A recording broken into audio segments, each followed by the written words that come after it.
en despertar la fantasía de hombre de ciencia, esa que permite pararse sobre los hombros de gigantes precursores para ver más lejos, mejor y desde una perspectiva diferente. Es ser consecuente con la expresión martiana: toda ciencia empieza en la imaginación y no hay sabio sin el arte de imaginar. Es despertar la creatividad y el talento, pero esa tarea de alguna manera sencilla, o sea, para nada sencilla, y a la vez ajena a la improvisación, irresponsable y mediocre de su salud, no se refiere a considerarlo un agregado de mente-cuerpo, que no es más que otra versión cartesiana de lo mismo, sino un todo único e indivisible. Ambas perspectivas pueden parecerse a primera vista, pero un examen más detenido las diferencia. Cuando hacemos sinónimo mente-cuerpo y medicina holística, permanecemos dentro del ideal cartesiano de la realidad, pues seguimos operando con una dicotomía de pares excluyentes, solo que de una manera mejor disimulada. Dentro del criterio holístico, lo espiritual, esto es, lo difícilmente tangible o perceptible, y lo orgánico o francamente evidente, son dos expresiones de un solo fenómeno en que todas las manifestaciones son causa y consecuencia simultáneamente unas de otras. Por consiguiente, una perspectiva holística implica una concepción del mundo y no solo del hombre dialéctica, sistémica y compleja, en el que el todo se expresa en la parte, las partes en el todo y las partes se reflejan entre sí. Esto implica una forma de pensamiento diferente, y una forma diferente de pensamiento significa una manera diferente de organizar y operar con la información, no es un contenido diferente. El mismo contenido puede tener dos formas. Por consiguiente, se trata no solo de enseñar un contenido informacional distinto, sino de propiciar la organización de nuevos procesos, de nuevas maneras de operar con la información que hasta el momento el educando no ha adquirido cuando estudia la especialidad. Resulta que la mayoría de nuestros alumnos han sido formados durante toda la enseñanza primaria y secundaria, y muy especialmente su formación universitaria, para operar con un pensamiento lineal, esto es, positivista. Pero para el pensamiento lineal positivista, y cito, un fenómeno existe o no existe, como tampoco puede ser lo que es y al mismo tiempo algo distinto. Lo positivo y lo negativo se excluyen, revisten la forma de una antítesis rígida. A primera vista, este método discursivo pudiera parecer razonable para algunos y pudiera resultar incluso de utilidad práctica como parte, no como final, del proceso de determinadas zonas del pensamiento, dependiendo de la naturaleza del objeto de su estudio, pero con una cuestión parcial. Pero termina por tropezar con las cualidades de un método parcial, limitado, que absorbido por los fenómenos concretos no alcanza a ver su concatenación, concentrado en su estatismo no alcanza a ver su dinámica. Yo comparto esa opinión, es probable que esté equivocado. Eso está escrito por Federico Engels. Está en la obra completa de Mary Engels, tomo 3, 1975, de editorial Mocú, del socialismo utópico al socialismo científico, en la página 135, para quien tenga duda. Ahora, dicho de otra manera, han estructurado una forma de pensamiento que no es estrictamente dialéctica y mucho menos sistémica ni refleja, por lo que se aleja del abordaje complejo de la realidad. De ahí lo que constituye nuestro principal desafío en la formación del especialista. A modo de curiosidad, vale la pena recordar que alrededor del año 1876, o sea, no es nada reciente, Federico Engels escribió: apenas se puede coger en la mano un libro teórico de ciencias naturales sin tener la impresión de que los propios naturalistas se dan cuenta de cómo están dominados por esa algarabía y confusión, y de cómo la llamada filosofía hoy en curso, el positivismo, no puede ofrecerles absolutamente ninguna salida. Y en efecto, no hay otra salida ni más posibilidad de llegar a ver claro en estos campos que retornar, bajo una u otra forma, del pensar metafísico, léase el positivista, al pensar dialéctico. En medicina, el positivismo nació en Francia, con Auguste Comte. No voy a hacer la historia de Auguste Comte y el positivismo, pero sí quiero subrayar una cuestión. El libro de Lenin, llamado Materialismo e Imperio Criticismo, es una crítica al machismo. No es de los machos como lo tenemos en América Latina, sino de el segundo positivismo.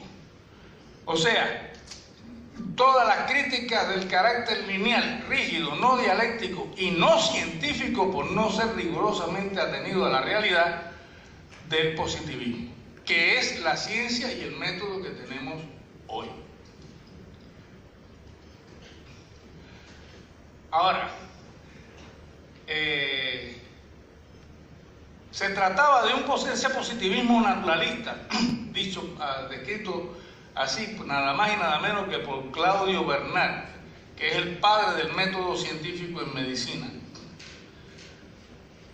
Naturalista que había reducido al ser humano a la condición de objeto físico, cuando limitaba su doctrina a la descripción de los hechos y negaba por principio toda relación entre ellos que no fuera la determinación cuantitativa.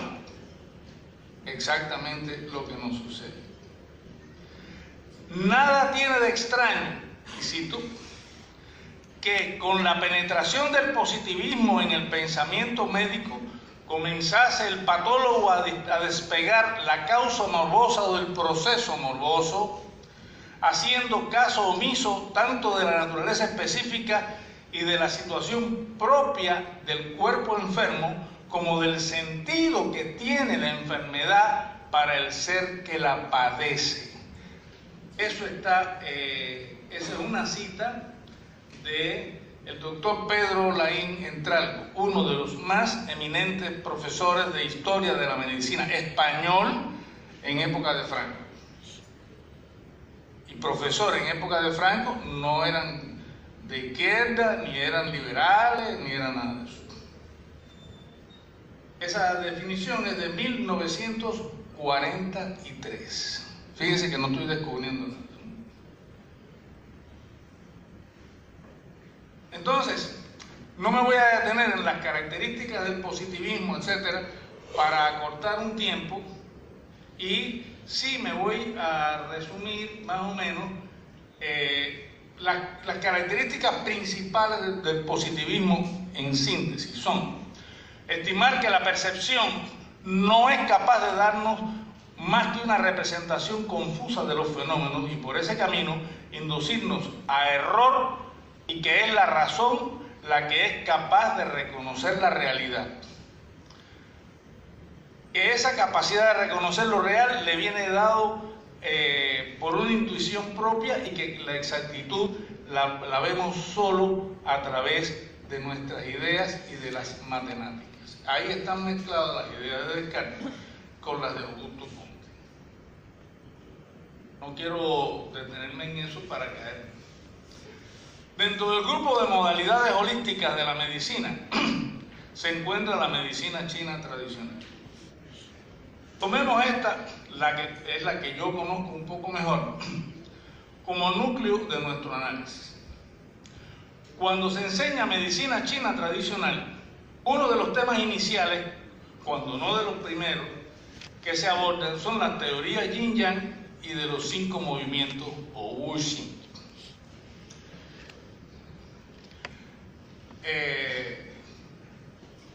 Ambas se suelen exponer inconexas del taoísmo filosófico de Lao Tse, comenzando ahí, en mi opinión, el pecado original. Este pecado prosigue al omitirse el concepto de teoría,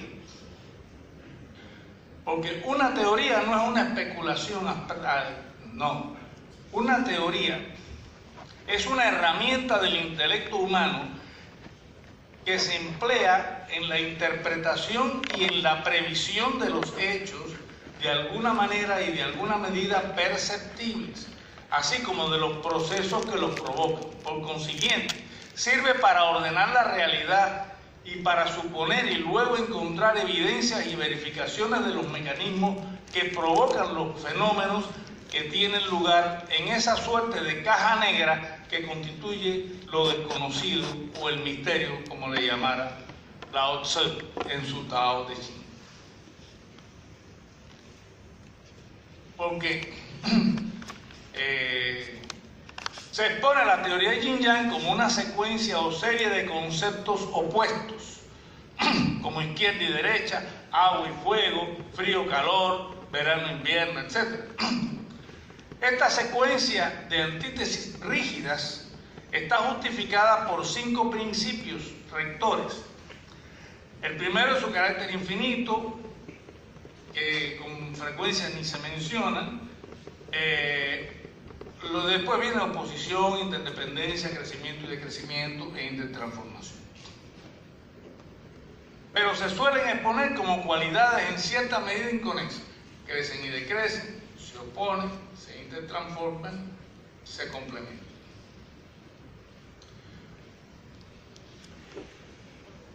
Este enfoque, que pudiera ser válido en una explicación inicial, en cierta medida alfabetizadora para la mayoría de los alumnos, no se vuelve a retomar.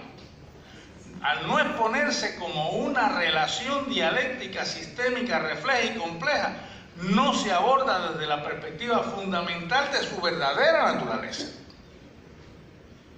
Pocas veces en segunda instancia se explica que Yin y Yang son 2 categorías generales que sirven para comprender los fenómenos de la naturaleza, esto es del universo, por lo que no pueden sino ser infinitos, que son idénticos en su esencia. Yin y Yang son idénticos en su esencia, aunque tan diversos en sus manifestaciones formales que parecen opuestos.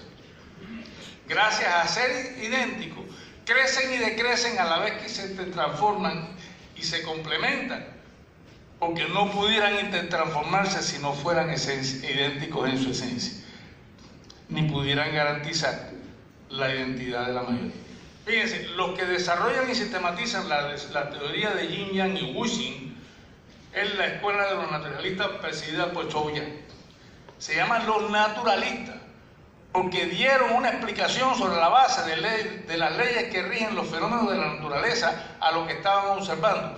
Por lo tanto, en el siglo IV-III a.C., en China se inaugura el pensamiento científico, porque se empieza a interpretar la realidad de acuerdo con las leyes de los fenómenos que ellos identifican en la realidad, y eso es ciencia.